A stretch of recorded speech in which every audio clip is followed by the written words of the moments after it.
The average annual income in Australia is about $25,000 New Zealand higher than the average annual income in New Zealand, as was mentioned in an AM show interview earlier this year. Chloe, what is the number one reason you think that Australians earn more than us? Mining. Well, you could talk about extractive. You could talk about an extractive-based economy. Well, it's actually productivity. They just do more with less. Ryan Bridge is right that the Australians have outdone New Zealand on productivity for decades, but I would argue that it's mining that drives this productivity advantage, not simply doing more with less.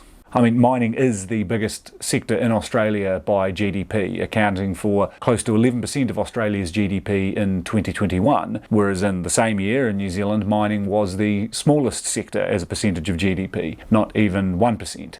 But job for job, as I explained in a recent video, mining is both the highest paid and most productive sector within New Zealand's economy. All else being equal, every extra miner working in New Zealand lifts the average pay and productivity across the nation's economy. And on both sides of the Tasman, both Australia and New Zealand, mining is the highest paid sector. Full stop.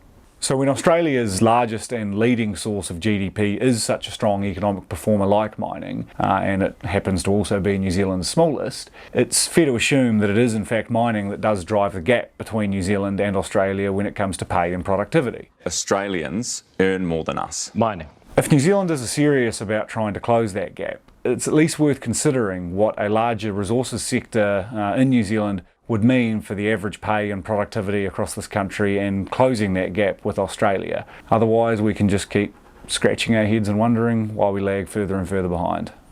Thanks for your time.